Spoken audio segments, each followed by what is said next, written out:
तो important functions की category में यहाँ पे नेक्स्ट फंक्शंस में ले रहा हूँ ट्रिग्नोमेट्रिक फंक्शंस। तो ट्रिग्नोमेट्रिक फंक्शंस जैसे अगर f x is equal to sine x है तो f x is equal to sine x, इसकी जो डोमेन होती है वो आर, यानी कि इसमें डोमेन में आप कुछ भी रख सकते हो माइनस इन्फिनिटी से लेके प्लस इन्फिनिटी तक। और क्योंकि 11th में भी ये चीज़ें आ जाती हैं तो ये सभी को आइडिया होगा कि साइन एक्स की जो वैल्यू है वो -1 से लेके 1 के बीच में ही वेरी करती है, मिनिमम -1 मैक्सिमम +1। तो इसकी जो रेंज होती है वो -1 से लेकर के 1 के बीच में भी होती है। इसका ग्राफ भी यहाँ बना करके दिखाया गया है, जैसे साइन 0 पे 0 हो जाता है, पाई/2 पे 1 हो जाता है, पाई पे 0 हो जाता है, फिर 3 पाई/2 पे -1, 2 पाई पे 0। और इसमें एक इम्पॉर्टेंट बात ये भी है कि जो साइंस का ग्राफ होता है वो अपने आप को रिपीट भी करता है। जैसे अगर आप इसके बाद में ग्राफ बनाओ तो ये 0 से 2 पाई के बाद का अगर ग्राफ बनाओ तो आप देखोगे कि ये ग्राफ जो है बिल्कुल वैसा का वैसा ही हो जाएगा। यानी कि एक तरीके से ये एक यूनिट है और यही यूनिट बार बार रिपीट होती रहेगी। आप इधर भी देख सकते हो कि इसी तरीके का यूनिट इधर भी यहाँ पर रिपीट हो रहा है। तो कई बार इसको हम बाद में वैसे पढ़ने वाले भी हैं, तो इसको ऐसे लिख देते हैं कि साइन एक्स का जो यहाँ पे फंक्शन है वो पीरियोडिक है। पीरियोडिक होने का मतलब है कि वो अपनी वैल्यूज़ को रिपीट कर रहा है और कितनी के बाद में, यानी कि उस पीरियड की यहाँ पे लेंथ कितनी है, तो 0 से 2 पाई। तो इस लेंथ का अगर ये फंक्शन उठा लिया जाए, यही फंक्शन हर जगह पे यहाँ पर रिपीट होता चला जा रहा है। तो अगर इसका पीरियड बोला जाए तो पीरियड इज़ 2 पाई, यानी हर 2 पाई के बाद में ये अपनी वैल्यू को रिपीट कर लेता है। जो भी यहाँ पे वैल्यू दी जाए, जो भी एंगल दी जाए, उस एंगल में अगर 2 पाई ऐड कर दिया जाए तो वापस से साइन की वही वैल्यू हो जाएगी। ये मतलब हुआ इसका। तो पीरियड इज़ 2 पाई। तो ये तो बेसिक बातें हो गई जो इसमें याद रखनी है। अब कई बार जैसे कुछ डोमेन वगैरह के क्वेश्चंस इससे रिलेटेड जब पूछे जाते हैं, जैसे मान लीजिए कि इसी का पूछ दिया गया कि f x is equal to, suppose ये दे दिया गया रूट साइन एक्स है, इसका डोमेन कैलकुलेट करिए। तो इसका डोमेन कैलकुलेट करने में प्रॉब्लम क्या है? तो पहले भी हमने डिस्कस कर रखा है कि रूट के अंदर कोई भी क्वांटिटी जो रहनी चाहिए वो हमेशा पॉजिटिव रहनी चाहिए। रूट के अंदर नेगेटिव इनपुट जो है वो नहीं होने चाहिए। तो साइन जो है वो नेगेटिव भी हो सकता है क्योंकि साइन तो -1 से 1 के बीच में होता है यहाँ पे। तो साइन के हमें इसमें एक्स कुछ ऐसा हमें यहाँ पुट करना चाहिए जिससे कि साइन नेगेटिव ना हो। ठीक है। तो इसका जब हम लोग डोमेन डिसाइड करेंगे तो अब वो डोमेन जो है वो रियल नंबर नहीं हो पाएगा, क्योंकि साइन एक्स को तो प्रॉब्लम नहीं है। साइन एक्स तो माइनस इन्फिनिटी से प्लस इन्फिनिटी कोई भी रियल नंबर ले सकता है। लेकिन जब उसका साइन कैलकुलेट करोगे तो साइन नेगेटिव अगर आ जाता है तो रूट ऑफ नेगेटिव डिफाइन नहीं होता है। तो साइन जो होना चाहिए वो पॉजिटिव होना चाहिए। तो अगर मैं इसके डोमेन कैलकुलेट करूँ तो sine x must be greater than और इक्वल टू 0 होना चाहिए यहाँ पर। तो आप ग्राफ से एक अंदाज़ा लगा सकते हो कि साइन एक्स 0 से बड़ा बराबर कब होता है, तो 0 से पाई। लेकिन पाई से 2 पाई का ये जो इंटरवल इसमें साइन नेगेटिव हो जाता है तो यहाँ प्रॉब्लम हो जाएगी। फिर यहाँ पे ये 3 पाई आएगा, तो 2 पाई से 3 पाई में भी प्रॉब्लम नहीं आएगी। 2 पाई से 3 पाई में ये पॉजिटिव होता है। इसी तरीके से 3 पाई से 4 पाई में यहाँ पर ये नेगेटिव होता है, तो वो नहीं लेंगे। तो मैं इसको अलग से यहाँ पर एक बार ग्राफ प्लॉट करके दिखा देता हूँ कि इसमें आप डोमेन में क्या रखोगे। तो अगर ये इस तरीके का इसका ग्राफ है तो डोमेन में एक तरीके से ये वाले पोर्शन जो हैं वो हट जाएंगे और सिर्फ ये वाले पोर्शन यहाँ पे डोमेन में ऐड हो पाएंगे। तो डोमेन जो है जैसे आप अगर डिफाइन करना चाहो तो 0 से पाई हो गया। फिर उसके बाद में ये जो रीज़न है ये पाई से 2 पाई का हटा दो आप, यहाँ पे पाई से 2 पाई हट जाएगा। फिर 2 पाई से 3 पाई हो जाएगा, 3 पाई से 4 पाई हट जाएगा। फिर उसके बाद में 4 पाई से 5 पाई हो जाएगा यहाँ पे। ये एक तरीके से इसका डोमेन आएगा अगर आप इसको ऐसा लिखना चाहते हो तो 0 से पाई। ठीक है। ये सब एक तरीके से क्लोज्ड ब्रैकेट आप यहाँ पे लगा सकते हो, क्योंकि 0 रखने पे कोई प्रॉब्लम नहीं होगी, साइन 0 0 हो जाएगा। पाई रखने पे भी 0 हो जाएगा तो उसमें कोई प्रॉब्लम नहीं आएगी। पाई से 2 पाई आप नहीं रख सकते हो। उसके बाद में आप क्या रखोगे यहाँ पर, तो ये पाई था, ये 2 पाई था, तो 2 पाई से 3 पाई रख सकते हो, कोई प्रॉब्लम नहीं होगी इसको। फिर उसके बाद में एक इंटरवल वापस से छोड़ दो पाई वाला, यहाँ पे 3 पाई से 4 पाई छोड़ दो, 4 पाई से 5 पाई। ठीक है। इस तरीके से एक तरीके से इनफाइनाइट यहाँ पे इस तरीके के रेंजेस, इस तरीके का आप यूनियन यूनियन करके लिख सकते हो। अगर आप इसको डायरेक्टली लिखना चाहो तो आप ऐसे लिख सकते हो कि यहाँ पे 1 2 4, यहाँ पे कुछ इस तरीके से चल रहा है, ये 1 2 4 6 इस तरीके का चलेगा। तो कुछ ऑड इवन टाइप का दिख रहा है तो 2n पाई, और यहाँ पे 1 3 5 इस तरीके का दिख रहा है तो 2n प्लस 1 पाई। तो अगर जनरलाइज्ड वे में लिखना चाहें तो ये इसकी एक तरीके से डोमेन हो जाएगी, क्योंकि रूट के अंदर क्वांटिटी पॉजिटिव होनी चाहिए। अब ऐसे ही f x is equal to cos x, तो f x is equal to cos x भी कुछ साइन एक्स जैसा ही होता है, बस थोड़ा सा शिफ्टेड होता है। उसकी पाई/2 पे वैल्यू 0 हो, पाई/2 पे 1 होता है या 0 पे 1 हो जाता है बस। बाकी ग्राफ का जो शेप है वो एग्जैक्टली वैसा ही है, रेंज -1 से 1, डोमेन इसकी आर के बराबर। तो साइन जैसा ही है, बस थोड़ा सा डिफरेंस है इसमें। उसके बाद में जो नेक्स्ट है वो है 10x। तो 10x जो होता है वो अब डिफाइन करते हो sin x upon cos x से। तो अगर 10x को मैं ऐसे डिफाइन कर रहा हूँ sin x upon cos x, तो इसका मतलब है कि ये एक डिवीज़न है यहाँ पर ये, और अगर ये डिवीज़न है तो cos x जहाँ पर भी जीरो होगा वहाँ पर इसको प्रॉब्लम होगी। तो cos x जीरो कहाँ पर होता है, तो कुछ इस तरीके के वैल्यूज़ पे होता है, π/2, 3π/2, इस तरीके की जो वैल्यूज़ होती हैं वहाँ पे cos जीरो हो जाता है। तो अगर वहाँ पे cos जीरो हो जाता है तो जहाँ पर भी cos जीरो हो रहा है उन वैल्यूज़ को हमें हटाना पड़ेगा। तो जैसे डोमेन में यहाँ पे मैंने लिख रखा है कि जो रेंज है उस रेंज में से आपको इस तरीके की जो वैल्यूज़ हैं 1 × π/2, 3 × π/2, यानी कि π/2 के जो ऑड मल्टीपल हैं, π/2 के जो ऑड मल्टीपल हैं इनको हटाना पड़ेगा यहाँ से। इसको अगर आप लिखोगे तो 2 से 2 तो n पाई प्लस π/2 हो जाएगा। तो वही यहाँ पे लिखा हुआ है कि जो डोमेन है वो ऑल रियल नंबर्स में से उन वैल्यूज़ को हटाना पड़ेगा जहाँ पर cos x जीरो हो रहा है। तो exclude the set of all points where cos x become zero. Range, इसकी जो रेंज होती है वो रेंज आप देख सकते हो कि ग्राफ जो है माइनस इन्फिनिटी से लेकर के प्लस इन्फिनिटी तक यहाँ पर जा रहा है इसमें। तो इसमें जो रेंज होगी वो रेंज पूरी कवर करेगा माइनस इन्फिनिटी से लेकर के प्लस इन्फिनिटी, तो रेंज इसकी आर होगी। तो अब यहाँ पे आप देख लो जो cos x sin x हुआ करते थे उनके तो जो रेंज है वो -1 से 1 के बीच में है, लेकिन उनके डिवीजन करने से जो फंक्शन यहाँ पे आ रहा है वो फंक्शन पूरी रेंज ले रखा है माइनस इन्फिनिटी से लेकर प्लस इन्फिनिटी। डोमेन यहाँ पर लेकिन पूरी कंप्लीट नहीं है, डोमेन में से वो वाले पॉइंट हटा दिए गए हैं जहाँ पर जो cos x है वो जीरो हो रहा है। थोड़ा सा ग्राफ को और यहाँ पे आप आइडिया दो, जैसे π/2 के आसपास यहाँ पर आप इसको इन्फिनिटी में पहुँचाते हुए दिखा रहे हो। तो हर एक ग्राफ में आप करीब करीब ऐसा देखोगे कि अगर π/2 के एक साइड में प्लस इन्फिनिटी पर अगर पहुँचा हुआ है तो π/2 के दूसरे साइड में इसकी शुरुआत जो होगी वो कहाँ से हो रही है, माइनस इन्फिनिटी से। ऐसा किस लिए हो रहा होगा यहाँ पे, तो आप इसको देखो यहाँ पे, इसमें अगर मैं x इज इक्वल टू π/2 से थोड़ी सी छोटी वैल्यू अगर मैं यहाँ पर रखूँ, जैसे π/2 होता है 1.57, मैं 1.56666 इस तरीके की अगर वैल्यू यहाँ पर रखूँ तो π/2 से थोड़ी सी छोटी होगी यहाँ पर ये वैल्यू, और π/2 से अगर थोड़ी सी छोटी होगी तो इसका मतलब है कि ये फर्स्ट क्वाड्रेंट में होगा ये एंगल, फर्स्ट क्वाड्रेंट में बोथ आर पॉजिटिव। और कॉस जो होता है π/2 के बहुत नज़दीक जब आप जाओगे तो कॉस जो हो जाता है वो जीरो रहेगा, जीरो के बहुत पास में ही रहेगा, लेकिन स्लाइटली पॉजिटिव रहेगा क्योंकि ये जो एंगल है वो आपका फर्स्ट क्वाड्रेंट में है। तो अगर मैं इस तरीके का लेता हूँ तो sin x जो होगा वो 1 के बहुत नज़दीक होगा यहाँ पे। sin x को तो ना तो फर्स्ट क्वाड्रेंट में प्रॉब्लम है ना सेकंड क्वाड्रेंट में प्रॉब्लम, दोनों पॉजिटिव होता है, लेकिन cos x जो है वो जीरो के बहुत ही नज़दीक रहेगा और पॉजिटिव रहेगा। इंपॉर्टेंट बात है कि ये पॉजिटिव रहेगा। तो जो आप इसका sin x upon cos x निकालोगे तो ये पॉजिटिव इनफाइनाइट की तरफ जाएगा यहाँ पर। ये सारी चीज़ें जब हम लोग लिमिट पढ़ेंगे वहाँ पर भी काम में आएंगी। इस तरह की चीज़ों को हमें थोड़ा सा ध्यान से समझ लेना चाहिए अभी से ही। अब उसके बाद में अगर π/2 से मैं हल्की सी बड़ी वैल्यू की बात करूँ, ये ध्यान देना आप कि मैं π/2 की बात नहीं कर रहा हूँ, मैं ऐसा कह रहा हूँ कि π/2 के जस्ट पहले वाली वैल्यू और π/2 के जस्ट बाद वाली वैल्यू। बाद में लिमिट जब हम लोग पढ़ेंगे तो इन टर्म्स को हम लोग नेबरहुड बोलेंगे, पड़ोसी। π/2 के आस पड़ोस में क्या हो रहा है उसकी हम बात कर रहे हैं एक तरीके से, क्योंकि π/2 पे तो ग्राफ अनडिफाइंड है, π/2 पे तो वैल्यू आप बता ही नहीं सकते। आप बोलोगे कि 10 π/2 कितना होता है तो आप बोलोगे कि तो डिफाइन ही नहीं है, ठीक है। लेकिन π/2 के अगल बगल आजू बाजू में तो आप कुछ इस तरीके से बता सकते हो कि ऐसा हो रहा है यहाँ पर। अब इसके बाद में जैसे अगर मैं π/2 प्लस की अगर बात करूँ कि π/2 प्लस, यानी कि π/2 प्लस बोलने का मतलब होता है π/2 से हल्का सा आगे चले गए, तो π/2 से अगर हल्का सा आगे चले गए sin x को कुछ खास फ़र्क नहीं पड़ा, ठीक है। आप ग्राफ में भी आओ, ग्राफ से भी देखो इन चीज़ों को। π/2 तो π/2 से जस्ट पहले, क्योंकि यहाँ पर ये ऐसा हो गया, यहाँ पर अगर कोई फंक्शन अगर इस तरीके का हो रहा है तो जस्ट पहले भी इसकी करीब करीब वही वैल्यू और जस्ट बाद भी इसकी वही वैल्यू, क्योंकि यहाँ पे मैक्सिमा को अटेन कर रहा था एक तरीके से। तो वही मैंने बोला कि π/2 प्लस और π/2 माइनस पे साइन को कुछ फ़र्क नहीं पड़ा, साइन वही करीब करीब आपका 1 के आसपास है, ठीक है। लेकिन आपका जो कॉस है उस कॉस के साथ में यहाँ पे क्या हुआ कि अब ये सेकंड क्वाड्रेंट में चला गया, और सेकंड क्वाड्रेंट में जो कॉस होता है वो नेगेटिव हो जाता है। और सेकंड क्वाड्रेंट में क्योंकि कॉस नेगेटिव है तो वो नेगेटिव जीरो के आसपास होगा, यानी कि -0.0000001 कुछ इस तरीके का होगा ये। तो अगर मैं इनको डिवाइड करूँगा तो एक लार्ज नंबर आएगा जो कि माइनस में आएगा, तो large number in minus that is minus infinity. तो यही रीज़न है कि यहाँ पर इस तरीके से प्लस और माइनस के यहाँ पर चक्कर पड़ रहे हैं। इस ग्राफ को अगर आप रिपीट करता हो देखो तो आप देख सकते हो कि रिपीट हो रहा है ग्राफ एक तरीके से। ये जो हिस्सा है यही हिस्सा बार बार हर जगह आपको रिपीट होता मिलेगा।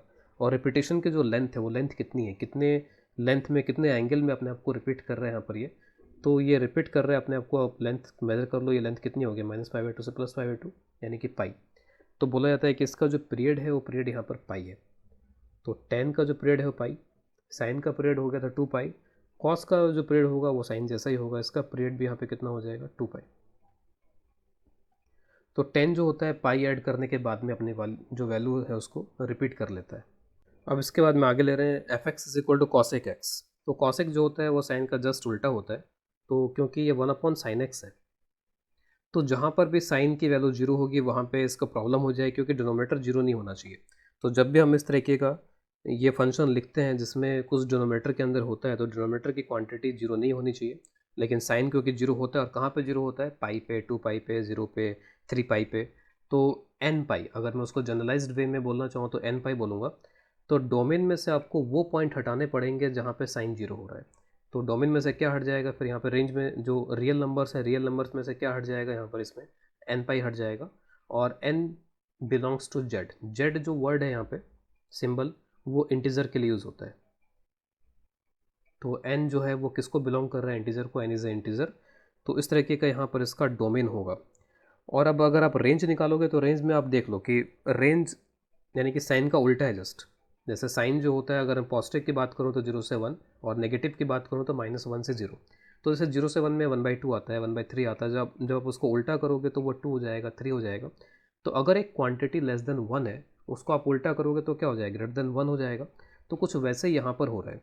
इसकी जो रेंज है वो रेंज -1 से 1 को छोड़ करके उसके ऊपर चली जा रही है, यानी कि 1 से लेकर के इन्फिनिटी, यहाँ पर 1 इंक्लूडेड होगा, क्योंकि साइन अगर 1 होगा तो कॉसेक भी 1 हो जाएगा। तो जो रेंज है 1 से लेकर के इन्फिनिटी और -इन्फिनिटी से लेकर के -1, कुछ इस तरीके की यहाँ पर रेंज होगी। बीच का जो हिस्सा है वो एक तरीके से छूट गया है। अब चाहो तो यहाँ पर इसमें साइन का भी ग्राफ प्लॉट कर सकते हो, जस्ट उल्टा टाइप का ही ग्राफ है यहाँ पर, ये साइन का जस्ट कुछ उल्टा टाइप का ग्राफ यहाँ पर बन रहा है इसमें।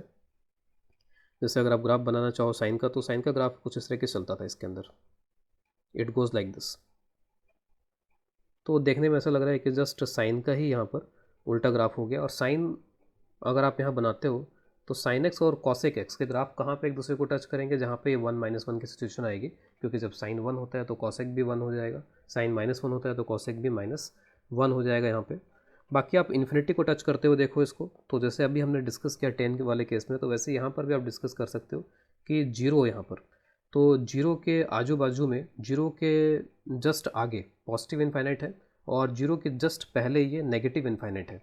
क्यों हो रहा है, तो यहाँ पर भी आप देखो कि अगर 0+ का एंगल अगर मैं लेता हूँ यहाँ पर, तो पॉजिटिव एंगल हो गया। और साइन अगर 0+ यानी कि 0 से थोड़ा सा यहाँ पे बड़ा एंगल अगर यहाँ पर है, तो साइन पॉजिटिव आएगा। पॉजिटिव तो आएगा लेकिन बहुत ही कम भी आएगा। साइन की जो वैल्यू होगी वो इस तरीके की होगी, 0.00001 इस तरीके का होगा। इसका अगर आप 1 कर दो तो ये पॉजिटिव इनफाइनाइट जैसा हो जाएगा कुछ कुछ। It will be like positive infinite, it will tend to positive infinite. वही अगर आप एंगल 0- कर दो, यानी कि 0- का मतलब है कि 0 से हल्का सा कम, तो नेगेटिव हो गया। 0- यानी कि 0 से थोड़ा इधर जाएंगे तो नेगेटिव हो गया, और नेगेटिव एंगल का जो साइन आएगा वो भी एक नेगेटिव आ जाएगा यहाँ पर इसके अंदर। तो बस यही होगा कि एक नेगेटिव आने की वजह से यहाँ पर ये किसको टेंड कर रहा होगा, एक तरीके से -इन्फिनिटी को। और हमेशा आप देखोगे कि अगर एक साइड में यहाँ पर ये पॉजिटिव इनफाइनाइट जैसा है, तो करीब करीब हमेशा एक साइड में फिर वो नेगेटिव इनफाइनाइट होगा। वैसे यहाँ पर हो रहा है पाई, पाई से जस्ट पहले पॉजिटिव इनफाइनाइट हो रहा है, और पाई के जस्ट बाद यहाँ पर ये नेगेटिव इनफाइनाइट हो रहा है। तो ग्राफ में जनरली आप इस तरीके का पैटर्न देखा करोगे। तो कॉसेक एक्स के लिए हमने देख लिया कि डोमेन रेंज क्या होगी यहाँ पे। इसके बाद में अगला नंबर है सेक एक्स। तो सेक एक्स, जैसे कॉसेक एक्स होता है आपका 1/sin, वैसे यहाँ पे सेक एक्स हो जाता है 1/cos। तो करीब करीब वही प्रॉपर्टीज़ कॉसेक एक्स वाली फॉलो करेगा, बस वैल्यूज़ में थोड़ा अंतर होगा यहाँ पे, क्योंकि ये 1/cos x होता है। तो जहाँ पे cos x 0 हो जाता है वहाँ पे इसको प्रॉब्लम होगी। और cos x कहाँ पे 0 होता है, तो π/2 के ऑड मल्टीपल पे। तो वही चीज़ यहाँ पे लिखी गई है, 2n+1 इंटू π/2। तो π/2 के ऑड मल्टीपल को रियल नंबर में से हटा दिया जाए तो उस केस में इसके डोमेन मिल जाएगी आपको। और रेंज जैसे होती है कॉस को उल्टा करने पे आनी चाहिए, जैसे कॉसेक एक्स की आई थी वैसे ही आ जाएगी, 1 से लेकर इन्फिनिटी और -इन्फिनिटी से लेकर के -1। -1 और 1 दोनों इंक्लूडेड पॉइंट्स हैं, इसीलिए यहाँ पर इस तरीके के क्लोज्ड ब्रैकेट लगाए गए हैं। इसके बाद में नेक्स्ट है f = cot x। तो cot x यहाँ पे cos x/sin x से आता है, और क्योंकि cos x/sin x से आता है यहाँ पर ये, तो इसका मतलब है जहाँ पे साइन एक्स 0 होगा वहाँ पे इसको प्रॉब्लम होगी।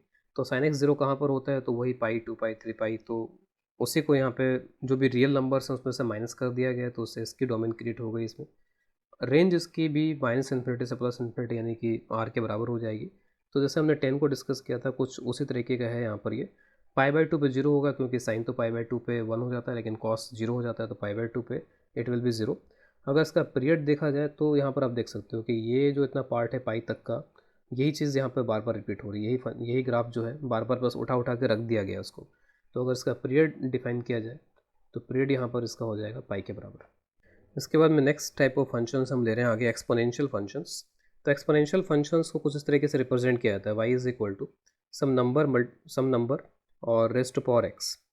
तो इस फॉर्मेट के जो फंक्शंस होते हैं जिसमें a जो होता है वो ग्रेटर देन 0 होता है, तो इस तरीके के फंक्शंस को एक्सपोनेंशियल फंक्शन बोला जाता है। जैसे फॉर एग्जांपल अगर मैं 2 यहाँ पे लूँ तो 2 की पावर अगर मैं यहाँ पे कर दूँ -2, तो 2 की पावर -2 विल बी 1/4। 2 की पावर -1 अगर मैं करूँ तो 1/2। 2 की पावर अगर मैं 0 कर दूँ तो ये 1। 2 की पावर 1 इज़ 2, 2 की पावर 2 इज़ 4, कुछ इस तरीके का यहाँ पर चलेगा ये। तो यहाँ पे मैंने एक तरीके से a की जगह पे 2 ले रखा है। जो यहाँ पे नीचे लिखा जाता है इसको बोला जाता है base, this is called base. और x जो है उसको बोला जाता है एक्सपोनेंट। यहाँ पे जो a मैंने लिया है वो ग्रेटर देन 1 लिया है इसमें। अगर मैं लेस देन 1 ले लूँ, सपोज 1/2 ले लूँ, तो 1/2 की अगर पावर -2 करूँगा तो ये हो जाएगा एक तरीके से 4, क्योंकि यहाँ पर ये जस्ट उल्टा हो जाएगा। फिर 1/2 की पावर अगर मैं -1 करूँगा तो दिस विल बी 2। 1/2 की पावर अगर मैं 0 करूँगा तो अगेन 1 होगा ये। 1/2 की पावर अगर मैं 1 करूँगा तो इट इज़ 1/2। 1/2 की पावर अगर मैं 2 करता हूँ तो इट इज़ 1/4। एक पैटर्न आपको दिखेगा कि इसमें अगर आप पावर जो है यानी कि x जो है उस पावर को अगर आप बढ़ाते हो तो ये जो नंबर है वो लगातार बढ़ता जा रहा है इसमें। लेकिन यहाँ पर अगर ये पहले से 1 से कम है तो 1 से कम क्वांटिटी के पावर को अगर आप बढ़ाते जाओ तो पावर बढ़ती जाएगी, तो ये छोटा छोटा होता चला जाएगा। 1/2 हो गया पावर 1 करने से, फिर 1/4 होगा, पावर 3 करेंगे तो 1/8, फिर 1/16। तो ये जो इस तरीके का फंक्शन है ये डिक्रीजिंग वैल्यू वाला फंक्शन होगा। आप x को बढ़ाते जाओ फंक्शन कम होता जाएगा, इसमें आप x को इंक्रीज़ करते जाओ फंक्शन यहाँ पे इंक्रीज़ होता चला जाएगा। तो इनके जो ग्राफ हैं, एक चीज़ ये क्लियर है कि जो वैल्यू आएगी वो वैल्यू हमेशा पॉजिटिव आएगी। तो जब भी कोई भी आप पावर लगा दो, चाहे पावर आप नेगेटिव लगाओ चाहे पॉजिटिव लगाओ, चाहे इस केस में लेस देन 1 वाले में भी, लेस देन ग्रेटर देन 1 वाले में भी, इसके जो वैल्यू है वो हमेशा पॉजिटिव आएगी। तो इसका मतलब y के जो वैल्यू आने वाली है हमारे पास में वो वैल्यू एक पॉजिटिव वैल्यू आने वाली है इसमें। तो ग्राफ अगर मैं इनके ड्रॉ करके दिखाऊं इसमें, तो graph are something like this. तो मैं दोनों सिचुएशन के लिए ग्राफ बना रहा हूँ। एक बार मैं जो a ग्रेटर देन 1 है उसके लिए ग्राफ बना रहा हूँ यहाँ पर मैं। तो a ग्रेटर देन 1, तो a ग्रेटर देन 1 के लिए ग्राफ है something like this. It is increasing graph. इस ग्राफ में आप देख सकते हो कि x को बढ़ाते जा रहे हैं तो y जो है बढ़ता जा रहा है। और जब x 0 है तो x 0 है तो ऑब्वियस है कि चाहे बेस कुछ भी हो उसके पावर अगर 0 हो जाएगा तो उसकी वैल्यू कितनी हो जाएगी 1। और इन्फिनिटी में बहुत बड़ी अगर पावर हो जाए, जैसे आप माइनस में अगर आप बहुत बड़ी पावर अगर करोगे इसमें, तो जितना आप माइनस में इधर इधर चलते चले जाओगे उतना ही यहाँ पे छोटा होता जा रहा है। तो जब ये पावर जो है इसकी ऑलमोस्ट माइनस इन्फिनिटी टाइप की, बहुत ज़्यादा बड़ी पावर माइनस इन्फिनिटी टाइप की पहुँच जाएगी, तब ये जीरो को टच ऑलमोस्ट करना शुरू कर देगा। यहाँ पर ये जीरो के बहुत नज़दीक हो जाएगा यहाँ पर। लेकिन जब आप यहाँ पर एक्स की पावर को इन्फिनिटी कर दोगे तो पावर यहाँ पर इन्फिनिटी तक पहुँचने लगेगा और इसकी जो वैल्यू है वो भी इन्फिनिटी तक पहुँच जाएगी। तो इसमें जो डोमेन है, डोमेन में तो कोई प्रॉब्लम नहीं है, आप एक्स की कुछ भी वैल्यू रखोगे प्रॉब्लम नहीं हो रही यहाँ पे। तो जो डोमेन है वो तो सिंपली यहाँ पे आर हो जाएगा। जो रेंज है, रेंज पॉजिटिव वैल्यू आएगी हमेशा, और पॉजिटिव वैल्यू आएगी इसका मतलब है कि वो रेंज जीरो से लेकर के इन्फिनिटी तक होगी। लेकिन क्या एग्जैक्ट जीरो होगा क्या, तो एग्जैक्ट जीरो यहाँ पे नहीं हो पाएगा इसमें। There is no exact zero, बस जीरो को यहाँ पर टेंड करेगा, टच करता हो जाएगा ऑलमोस्ट। दूसरे केस के लिए अगर ग्राफ बनाया जाए जब एक्स जो इसका बेस अगर लेस देन 1 हो, तो अगर बेस लेस देन 1 होता है तो आप बढ़ाते जाते हो तो वो घटता जाता है, एक्स को इंक्रीज़ करते हैं तो घटता है वो। तो इसका जो ग्राफ है एक घटने वाला ग्राफ होगा। तो it is something like this, कुछ इस तरीके से आता है यहाँ पर ये। अगर आप एक्स की बहुत बड़ी वैल्यू कर दो, तो अगर आप एक्स की बहुत बड़ी वैल्यू कर दो यानी कि बहुत बड़ी पावर अगर कर दो इसमें, तो जैसे जैसे आप पावर बढ़ाते जा रहे हो तो 1/8, 1/16, 1/32 इस तरीके से वो और डिक्रीज़ होता जा रहा है। ऑलमोस्ट वो जीरो को टच करने लगेगा जब एक्स यहाँ पे बहुत बड़ी पावर हो जाएगी। तो कुछ इस तरह ग्राफ आ रहा है, इसका ग्राफ इंक्रीज़ करने वाला ग्राफ, इसका ग्राफ डिक्रीज़ करने वाला ग्राफ। डोमेन इसके लिए भी वही ऑल रियल नंबर्स, डोमेन में कहीं कोई प्रॉब्लम इसको यहाँ पे नहीं हो रही है। और जो इसकी रेंज है, रेंज अगेन पॉजिटिव वैल्यू हमेशा लेगा यहाँ पे, तो जो रेंज होगी वो 0 से लेकर के इन्फिनिटी हो जाएगी। और बहुत बार क्या होता है कि जो ये बेस होता है उस बेस को ई ले लिया जाता है। तो बेस अगर यहाँ पे ई के बराबर अगर हो जाता है तो ई जो होता है यहाँ पे ई 2.718 होता है, और इसको बोला जाता है नेचुरल बेस। तो this is called natural base. तो जनरली जो कैलकुलस वगैरह में हम लोग यहाँ पर ये बेस यूज़ करते हैं वो यही वाला बेस होता है, नेचुरल बेस। तो जो ये ग्राफ है, ये ग्राफ इसके लिए भी होगा, चाहे यहाँ पे ए 2.7 समथिंग हो या A3 हो, 5 हो, कुछ भी हो, सबके लिए यहाँ पर इस तरह के ग्राफ यहाँ पे आ जाएगा। 1/5 हो, 1/2, उसके लिए कुछ इस तरह के ग्राफ आ जाएंगे यहाँ पे। तो base greater than 1, base less than 1 के लिए यहाँ पर ये ग्राफ हो गया। ऑब्वियसली कि A=1 का कोई मतलब नहीं है, 1 की पावर आप कुछ भी करते जाओ तो उससे कोई खास मतलब निकलता नहीं है। तो इसीलिए जो बेसिस हैं या तो वो ग्रेटर देन 1 है या फिर वो लेस देन 1 है। नेगेटिव भी बेसिस यहाँ पर नहीं होते हैं। जैसे मान लीजिए कि अगर कोई सोचता है कि नेगेटिव बेस, जैसे मान लीजिए -2 की पावर अगर 1/2 अगर मैं सोच रहा हूँ, तो -2 यहाँ पर क्या है, नेगेटिव नंबर हो गया, उसका स्क्वायर रूट निकाल रहे हैं। तो नेगेटिव का स्क्वायर रूट निकालना तो अपने आप में वो कॉम्प्लेक्स में चला जाता है। तो बेस अगर नेगेटिव होता है तो एक तरीके से कई बार वो कॉम्प्लेक्स नंबर जनरेट करता है, वो रियल नहीं रहता है, वो कॉम्प्लेक्स या इमेजनरी में क्रिएट हो जाता है। तो हमें यहाँ पे सिर्फ रियल वैल्यूड फंक्शन पढ़ने हैं। तो रियल वैल्यूड फंक्शन में बेस इज़ ऑलवेज पॉजिटिव, जो ए होगा वो हमेशा ही ग्रेटर देन 0 होगा। दो अलग अलग केसेस बस बन रहे हैं यहाँ पे कि ए ग्रेटर देन 1 होगा तो वैल्यू बढ़ती चली जाएगी एक्स को बढ़ाओगे तो, और एक्स अगर ए लेस देन 1 होगा, बेस अगर लेस देन 1 होगा तो वैल्यूज़ यहाँ पर डिक्रीज़ होती चली जाएंगी। इसमें भी एक्स जब 0 होगा तो वैल्यू यहाँ पर कितनी हो जाएगी इसकी, 1 के इक्वल। इसके बाद नेक्स्ट आगे ले रहे हैं लॉगरिथमिक फंक्शंस। तो लॉगरिथमिक फंक्शंस यानी लॉग, इससे बहुत से लोगों को बहुत ज़्यादा प्रॉब्लम रहती है। तो इसमें मैं थोड़ा कुछ बेसिक से जाने की कोशिश कर रहा हूँ यहाँ पर। जैसे जब आप लिखते हो कि 3² = 9, तो 3 जैसे अभी पहले हमने अभी देखा भी है कि एक्सपोनेंशियल फंक्शन, तो इसको बोला जाता है बेस, पावर या फिर ये एक्सपोनेंट है। तो 3 की पावर जब 2 होती है तो उसका जो रिज़ल्ट आता है वो 9 आता है। इसी चीज़ को लिखने का यही जो यहाँ पर लिखा गया है, इसी को रिप्रेजेंट करने का ही दूसरा तरीका है जस्ट यहाँ पर लॉगरिथमिक। तो लॉग जो होता है इसी चीज़ को रिप्रेजेंट करता है। तो लॉग इसको हम ऐसे लिखते हैं यहाँ पे लॉग, उसका बेस यहाँ पे 3 कर देते हैं और 9, और इसका जो एक्सपोनेंट या पावर आता है उस पावर को हम लोग यहाँ पर लिख देते हैं। तो ऐसे बोलते हैं कि लॉग 9 विद बेस 3, इसके जो वैल्यू है वो 2 है। इसका सिंपली मतलब है कि अगर बेस इतना है तो उसकी पावर क्या रखी जाए कि वैल्यू 9 हो जाए। तो बेस एक तरीके से यहाँ पे आ गया, इट इज़ बेस, पावर या जो एक्सपोनेंट है बस वो यहाँ पहुँच गया है। तो जब भी कोई कन्फ्यूज़न हो तो आप इसी को बस इस तरीके से यहाँ पे देख लो कि लॉग किस तरीके से डिफाइन होता है।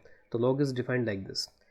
अगर इन जनरल लिखा जाए कि पावर b = c, तो इसका जो लॉगरिथमिक होगा आप इस तरीके से लिख सकते हो इसको कि जो बेस है वो a है यहाँ पर, और लॉग c की वैल्यू हम निकाल रहे हैं यहाँ पे विद बेस a, तो वो पावर यहाँ पे क्या हो जाएगी, power is equal to b।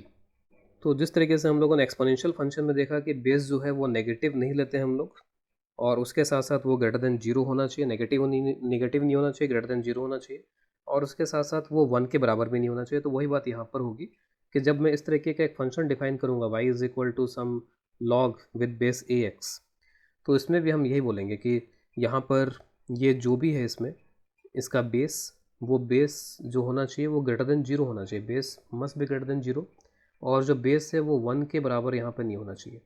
तो ये दो चीज़ों को यहाँ पर ये फुलफ़िल करना चाहिए बेस। और उसके अलावा जैसे जब हम लोग यहाँ पर कुछ भी यहाँ पर ले रहे थे और उसके बाद में जब पावर लगा रहे थे, तो पावर भले नेगेटिव हो चाहे पॉजिटिव हो, जो हमारा आंसर यहाँ पे आता था वो आंसर पॉजिटिव आता था। इसका मतलब यहाँ पे जो सी आता है वो किस तरीके का आता है, पॉजिटिव आता है यहाँ पर ये। तो लॉग के साथ में ये जो भी क्वांटिटी है वो क्वांटिटी यहाँ पर क्या होनी चाहिए, पॉजिटिव होनी चाहिए। तो इसकी जो डोमेन है वो डोमेन कुछ इस तरह से डिफाइन होती है कि this x must be positive, x जो है वो नेगेटिव यहाँ पर नहीं होना चाहिए, एक्स मस्ट बी पॉजिटिव, 0 भी नहीं होना चाहिए यहाँ पे, क्योंकि हमने देखा था कि वहाँ पर जो वैल्यू आती है वो 0 भी नहीं आती है, किसी पावर के लिए ये वैल्यू 0 नहीं आती है। तो इस तरीके से लॉगरिथमिक डिफाइन हो रहा है और इसका सीधा रिलेशन एक्सपोनेंशियल के साथ में है। जिस तरीके से एक्सपोनेंशियल का बेस इस तरह की प्रॉपर्टी को फॉलो करता है, तो लॉग का बेस भी उसी प्रॉपर्टी को फॉलो कर रहा है। लॉग के साथ में जो क्वांटिटी आ रही है वो एक तरीके से इसका रिजल्ट होता है, यहाँ पे जो हम लिखते हैं इसमें, तो वो रिजल्ट हमेशा पॉजिटिव होता है। तो यहाँ पर भी ये चीज़ पॉजिटिव होनी चाहिए, तो डायरेक्टली वहीं से ये सारी चीज़ें फॉलो हो रही हैं। मैं कुछ एक वैल्यूज़ लेकर के एक बार यहाँ पे ये दिखाने की कोशिश करता हूँ कि इसका ग्राफ किस तरीके का होगा, बढ़ता हुआ घटता हुआ, किस तरीके की वैल्यूज़ वो ले रहा होगा यहाँ पे। तो कुछ इसमें वैल्यूज़, कुछ पर्टिकुलर वैल्यूज़ लेकर के इसको देखते हैं इसमें। तो सपोज़ मैं इस कॉलम में यहाँ पर x लिख रहा हूँ और मैं बेस 2 लेकर के यहाँ पर लिख रहा हूँ log 2x, और यहाँ पर मैं बेस को ग्रेटर देन लेस देन 1 लेके लिख रहा हूँ इसमें। तो जो बेस होता है वो ग्रेटर देन 1 भी हो सकता है, वो लेस देन 1 भी हो सकता है, इक्वल टू 1 नहीं हो सकता और लेस देन 0 नहीं हो सकता, इसका ध्यान रखेंगे। सपोज़ अगर मैं x की वैल्यू यहाँ पे 1/4 ले लूँ, अभी जस्ट हमने डिस्कस किया कि x जो नेगेटिव नहीं होगा, यहाँ पर ये जो क्वांटिटी आ रही है वो नेगेटिव नहीं होगी। क्यों नहीं होगी, ऑलरेडी हम देख चुके हैं उस चीज़ को। अगर मैं x को यहाँ पे 1/4 ले लूँ तो इसका मतलब क्या निकलता है कि ये जो 2 बेस है, इस बेस की मैं कितनी पावर करूँ कि वो पावर लगाने के बाद में 1/4 आंसर आ जाए, यही मतलब हुआ इसका। तो 2 की पावर आपको यहाँ पर, यानी कि 2 की पावर जो है वो कितनी रखनी पड़ेगी इसके अंदर, जिससे कि जो x है वो 1/4 आ जाए। तो 2 की पावर 2 करोगे तब तो 4 हो जाएगा, 2 की पावर -2 करेंगे तब जाके यहाँ पर ये 1/4 होगा। लेकिन 1/2 की पावर कितनी करनी पड़ेगी, तो 1/2 की पावर सिंपली 2 करनी पड़ेगी। इस तरीके से अगर मैं 1/2 के लिए करूँ तो ये -1 हो जाएगा, ये 1 हो जाएगा। अगर मैं 1 लाना चाहूँ तो पावर कितनी रखनी पड़ेगी, फिर 0 रखनी पड़ेगी पावर यहाँ पर। एक तरीके से लॉग जो है पावर का आंसर देता है हमको, बस इसको माइंड में रखना चाहिए हमें। यहाँ पे 2 अगर लेकर के आना है तो 2 की पावर कितनी रखनी पड़ेगी, 1। 1/2 की पावर कितनी रखनी पड़ेगी यहाँ पर, -1। अगर मेरे को 4 लेकर के आना है तो पावर कितनी रखनी पड़ेगी, 2, और यहाँ पावर कितनी रखनी पड़ेगी, -2। तो इनसे हमें एक आइडिया यहाँ पे मिल जाना चाहिए कि वैल्यूज़ किस तरीके से यहाँ पर इसमें बदल रही हैं, इसमें क्या हो रहा है। इसमें आप x को बढ़ाते जा रहे हो, ठीक है, आप x को इंक्रीज़ करते जा रहे हो, पॉजिटिव में ही इंक्रीज़ करोगे क्योंकि x हमेशा पॉजिटिव हो सकता है यहाँ पे। तो x को बढ़ाते जा रहे हो, जिसमें बेस 1 से बड़ा है उसकी वैल्यू भी लगातार बढ़ती जा रही है, ठीक है। आप इसको अगर और भी छोटा कर देते तो और छोटा छोटा होकर के -इन्फिनिटी तक भी पहुँच जाता है यहाँ पर ये, और बड़ा करते करते चले जाते तो ये और बड़ा होता चला जाता और ये +इन्फिनिटी तक भी पहुँच जाता। जब बेस जो है वो लेस देन 1 है तब उल्टा हो रहा है, जैसे वहाँ पर भी उल्टा हो रहा था। तो यहाँ पर ये 2 फिर 1 फिर 0 फिर -1 फिर -2, यानी कि लगातार घटता चला जा रहा है यहाँ पर ये। तो ये एक तरीके से इंक्रीजिंग टाइप का फंक्शन होगा, आप x को बढ़ाओगे ये बढ़ेगा, और ये जो एक तरीके से डिक्रीजिंग टाइप का फंक्शन होगा, आप x को बढ़ाओगे और ये घटने लगेगा। इनके ग्राफ में यहाँ पर प्लॉट कर रहा हूँ इसमें। तो लॉगरिथमिक फंक्शन के ग्राफ, ये जो भी स्टैंडर्ड ग्राफ्स हम प्लॉट कर रहे हैं वो डायरेक्टली हमें याद रखने होंगे, तभी जो कॉम्प्लेक्स क्वेश्चंस हम करेंगे बाद में उसमें वो हेल्प कर पाएंगे। तो अभी हम यहाँ पर प्लॉट कर रहे हैं, बेस अगर 1 से बड़ा हो उसके लिए तो उसमें एक इंक्रीज़ करने वाला ट्रेंड होता है, तो इट इंक्रीजेस, ठीक है। तो base is greater than 1 here, this is y is equal to log base ax, ठीक है। इस तरीके का ये कहाँ पे ये x एक्सेस को कट कर रहा है, तो x कहाँ पे ये एक्सेस को कट कर रहा है, यानी कि y वहाँ पे 0 हो गया है। तो y 0 होने का मतलब x यहाँ पे कितना हो गया होगा, 1। तो 1 पे यहाँ पर ये x एक्सेस को कट करता है। y का मतलब पावर, तो पावर एक तरीके से 0 हम यहाँ पर दे रहे हैं इसमें, और ये x जो है वो 1। जैसे आप इस टेबल में भी देख लो x 1, यानी यहाँ पर 1, तो जो पावर का आंसर है वो कितना आ जाएगा फिर 0। एक तरीके से पावर के आंसर्स दे रहा है हमको। बेस लेस देन 1 अगर करें तब, तो बेस अगर लेस देन 1 इसका किया जाए तो इसका जस्ट उल्टा ट्रेंड हो जाएगा, ये घटता हुआ ट्रेंड होगा इसमें, it will go like this. लेकिन यहाँ पर भी ये 1,0 वाला पॉइंट होगा, यहाँ पर ये 1,0 वाला पॉइंट होगा यहाँ पर इसमें। ये जो था वो बेस लेस देन 1 के लिए था, ए लेस देन 1। अब इसमें कई बार ग्राफ्स को कंपेयर करने के लिए आपस में बोला जा सकता है। ऐसे मान लीजिए कि log 2 बेस करके ग्राफ है और एक 4 बेस करके ग्राफ है, और मेरे को एक ही ग्राफ पे इन दोनों को प्लॉट करना है जिससे मेरे को कंपैरिजन दिख पाए कि दोनों का जो ग्राफ है वो कैसे कैसे चल रहा है। तो मैं पहले किसी एक का ग्राफ प्लॉट कर लेता हूँ। मैं सपोज log 2 ऐसा ग्राफ मैंने प्लॉट कर लिया, बेस 2 वाला ग्राफ मैंने प्लॉट कर लिया। अब देखिए यहाँ पर कैसे कंपैरिजन आप कर पाओगे। जैसे मान लीजिए कि आप x को 4 ले लेते हो, सपोज मैं x को 4 ले लिया, तो x को 4 लेने का मतलब है कि मैं 2 की कितनी पावर करूँ जिससे कि ये 4 आ जाए यहाँ पर, तो इसका मतलब पावर कितनी लेनी पड़ेगी, 2। लेकिन यहाँ पर अगर मैं x को 4 लेता हूँ तो 4 की कितनी पावर की जाए जिससे कि 4 आ जाए, तो 4 की पावर यानी कि कितनी होनी चाहिए, 1 होनी चाहिए। तो y जो होता है वो log यानी कि पावर की वैल्यू देता है। तो जस्ट मैं यहाँ पर एक वैल्यू जस्ट यहाँ पर ऐसे लेके दिखा रहा हूँ कि यहाँ पर अगर मैं 4 लेता हूँ log 2 वाले ग्राफ में, तो ये मेरे को कितनी वैल्यू यहाँ पर दे देगा, 2 के बराबर वैल्यू दे देगा कि x4 यानी कि x4 यहाँ पर लाने के लिए 2 का स्क्वायर करना पड़ेगा, पावर 2 हो जानी चाहिए। लेकिन अगर वही मैं log 4x की बात करूँ तो log 4x की जो वैल्यू होगी x इज इक्वल टू 4 पे वो 1 होगी, यानी कि जो ऐसा ग्राफ है वो नीचे से यहाँ पर होकर के जाएगा। लेकिन सभी ग्राफ जो है वो यहाँ से तो ज़रूर गुजरेंगे। ये वाला जो पॉइंट है तो ऐसा है कि ये तो सबके लिए आएगा ही आएगा, किसी भी चीज़ के पावर 0 करो 1 होगा ही होगा, उसी तरीके की चीज़ यहाँ पर ये। तो इससे तो सभी ग्राफ यहाँ पर क्रॉस होंगे ही होंगे। तो ग्राफ अगर दो जगह क्रॉस करते हैं तो इसका मतलब ये है कि वो इसी तरीके से क्रॉस कर सकते हैं। तो मैं दूसरा ग्राफ यहाँ पर डॉटेड करके यहाँ पर रिप्रेजेंट करता हूँ, जिससे दोनों थोड़े अलग अलग दिखाई दें। डॉटेड वाला जो ग्राफ है वो log 4x का ग्राफ है। एक तरीके से इस पर जो वैल्यू आपको मिलेगी, ये वैल्यू कितनी मिल जाएगी, 1 के बराबर। जितना आप यहाँ पर बेस बढ़ाते जाओगे उतना ग्राफ नीचे नीचे नीचे शिफ्ट होता चला जाएगा यहाँ पर। तो x की तरफ ग्राफ यहाँ पे नीचे की तरफ शिफ्ट होता चला जाएगा। लेकिन इधर जो है क्योंकि एक जगह ग्राफ कट करके आया है तो ग्राफ अगर कटिंग करते हैं इस तरीके से तो जनरली उनकी खासियत ये रहती है कि एक साइड में अगर एक ग्राफ नीचे है तो दूसरी साइड में वही ग्राफ थोड़ा ऊपर की साइड में यहाँ पर दिखाई देगा। अगर आप और बेस बढ़ाओगे तो इट इज़ लाइक दिस। मैं वैल्यूज़ मार्क नहीं कर रहा हूँ यहाँ पे, तो बस आप समझ लो कि बेस बढ़ाते जाएंगे तो यहाँ पर इस तरीके से नीचे नीचे नीचे आता जाएगा। इसके अलावा अगर बेस को ई कर दिया जाए, जैसे हम यहाँ पर बेस को ए कर रहे हैं, जनरल बात कर रहे हैं यहाँ पे, अगर बेस को ई कर दिया जाए तो बेस ई करने से यहाँ पर बेस जो है वो नेचुरल हो गया, इसको बोलते हैं natural logarithm. This is termed as natural logarithm, और कई बार इसको ln x लिख करके भी रिप्रेजेंट किया जाता है। तो ई बेस अगर है तो ln x that is natural logarithm.